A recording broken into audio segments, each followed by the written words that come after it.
All right, we're getting all geared up to take off on about a 400-ish mile mush here. So I just wanted to take a look at some of the stuff we're loading the sleds now and kind of how we're going to do that. First of all, there's my rig right there, and then we got Chad over there showing his good side, getting his stuff set up. So far the sled's mostly empty.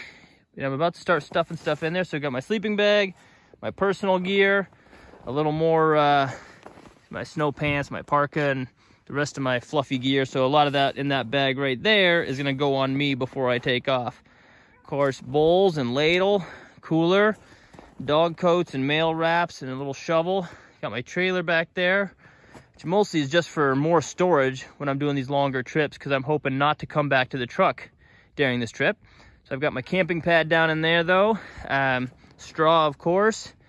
In this little bag, I've already got my headlights and some of my personal stuff. And here we've got some more dog gear, wrist wraps and shoulder coats and things like that, just in case. My water is in there as well. I've got my headlight set up here. I've got a nice little loop-in. I think this is the Wilma that I've got on my handlebar. The rest of the headlight stuff's in my personal bag there. And then, like I said, my gear, I've got about 140 pounds of meat right there, straw, harnesses. And in my little top bag here, well, it will be the top once I get out there, I've got booties inside of there. Now what's also going with this here is this whole mountain of junk. This stuff's gonna go on the snow machine. That's the snow machine courtesy of the Iditarod.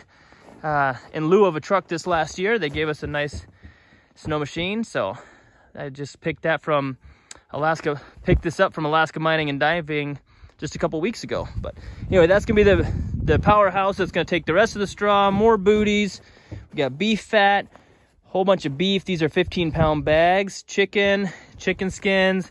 We got some more coolers, so we can have some hot water ready for us at some checkpoints. Obviously, there's a bunch more straw there.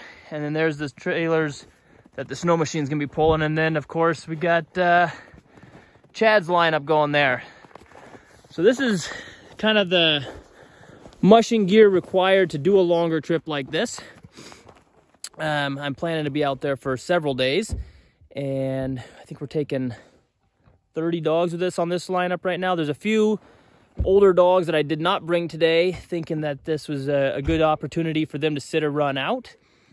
Some of the older guys just don't need as many total miles over the course of the year. So I've got actually Prophet sitting this one out. North is going, but next time North might get to sit out when Prophet goes, so they can take turns. We got to keep some older dogs in there for some stability in the team. And we're going to try to kind of emulate what we'll do in the first couple 100 or 400 miles of the Iditarod, give or take. I always keep these numbers somewhat flexible because I kind of play it by ear and see what the team needs to do and adjust as we're going. So I don't want to lock myself into a set distance, but we're probably going to run to about Cripple, I would say, a very similar schedule. So anyway, I'm not going to be too specific on what I'm doing, but that's kind of the rough idea, at least.